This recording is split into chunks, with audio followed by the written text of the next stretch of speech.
Eh bien, bonjour à tous, c'est Flo.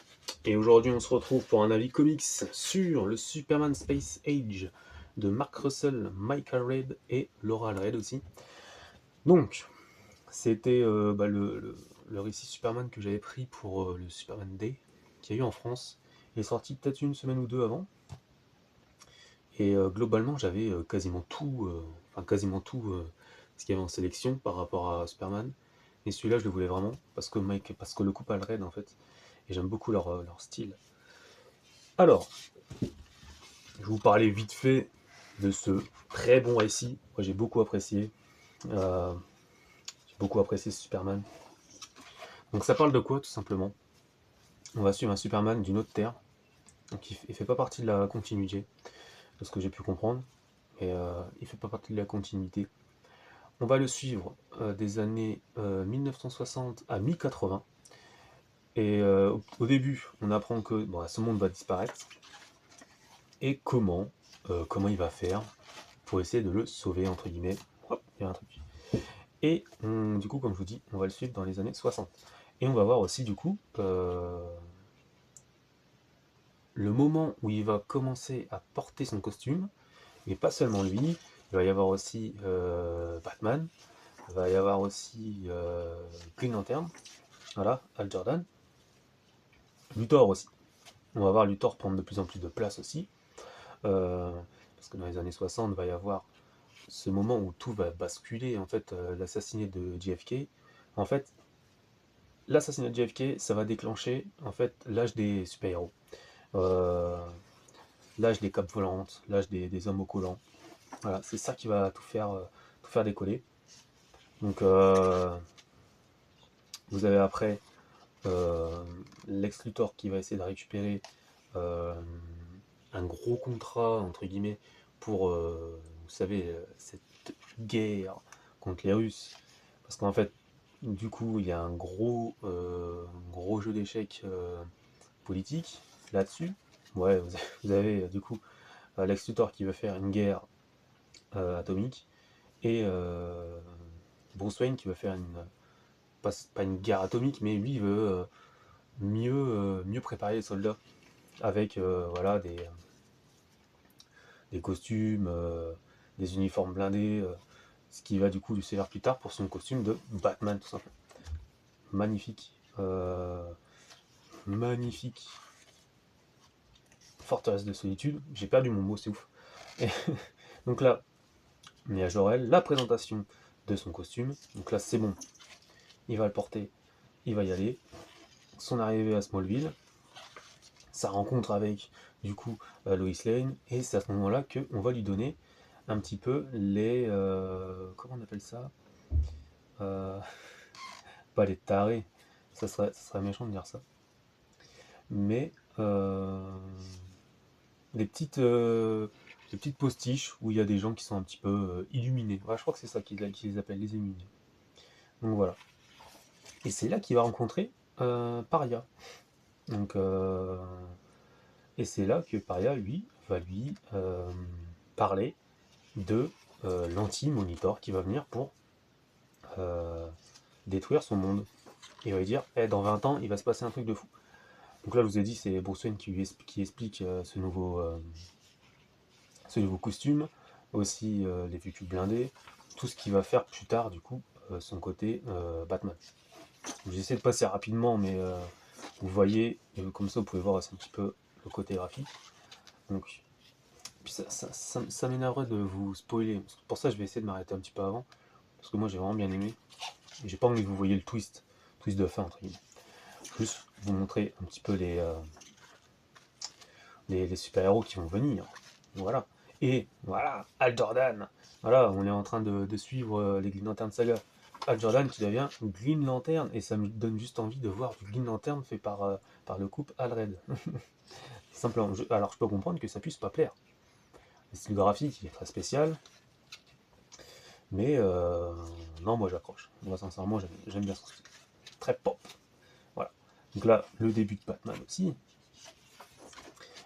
Euh, Parce que là, dans cette terre, la guerre entre guillemets nucléaire, vous avez Lex Luthor qui a fait des, entre guillemets, des tests, et en fait, ils ont explosé Coast City.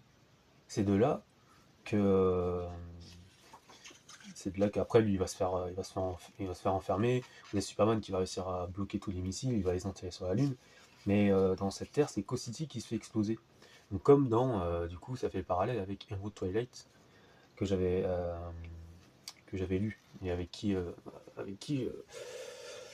bah, j'avais fait un avis comics dessus. Et puis en fait dans le récit Superman, donc c'est la mort de Superman, normalement dans le premier intégral, bah, vous voyez la partie où il y a Mongul et puis le cyborg Superman qui explose et qui détruit, du coup, Code City. Donc là, l'arrivée de Wonder Woman, et du coup, l'arrivée d'une Justice League. Et je crois que c'est en 3 parties.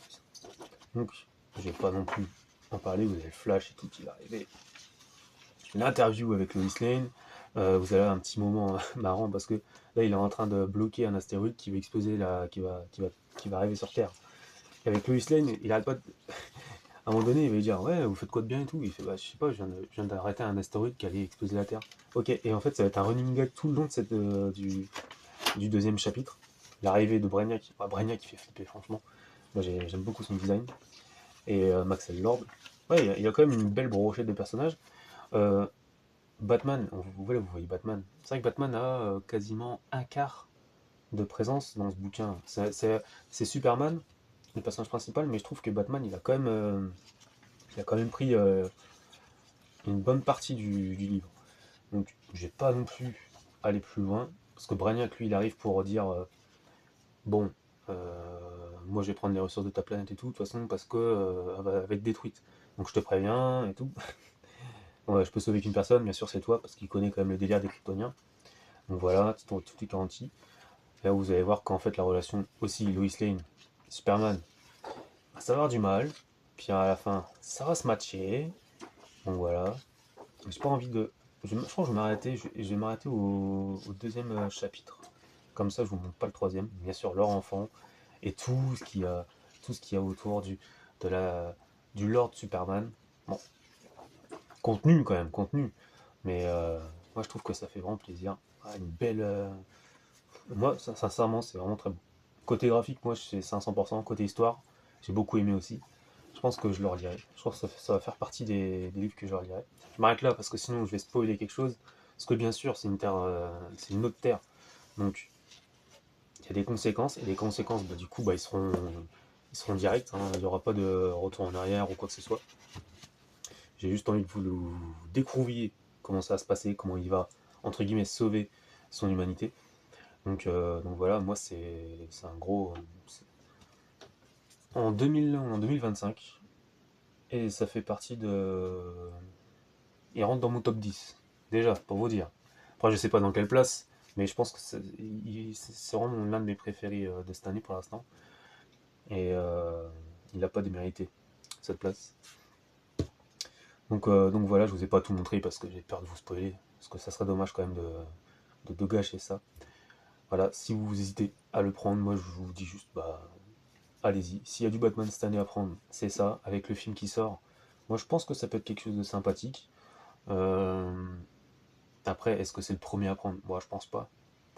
For All Seasons, moi j'ai bien aimé, mais je pense que graphiquement ça va bloquer des gens, même si moi j'aime beaucoup Team Sale et Jeff Lobb. Il y a aussi du coup All Star Superman aussi qui est très bon. Euh, vous avez quoi d'autre? J'ai vu qu'il y avait Up in the Sky qui revient, mais moi j'ai pas spécialement. Je trouve qu'il était sympathique à la lecture, mais une fois c'est tout quoi. Euh, non, celui-ci, franchement, il a sa place. Moi, franchement, ça envoie du lourd. Je pense que le seul truc qui peut vous bloquer, c'est le style graphique, parce que je peux comprendre que ça puisse pas plaire à tout le monde. Mais sincèrement, c'est un très très bon récit. Et comme je vous dis, il y a des belles phrases et des belles bulles. Et quand on lit certains dialogues, on a ce petit sourire, mais en même temps, on se dit, mais ouais, le mec, c'est l'espoir, quoi. Ça fait tellement plaisir de lire ce genre de choses. Donc voilà, si vous avez des questions, dites-le moi en commentaire. Si j'y dis des conneries, bah dites-le moi en commentaire, parce que c'est logique. Et moi je vous dis à la prochaine. À la prochaine du coup. À la prochaine aussi. Pour un prochain avis comics. Salut.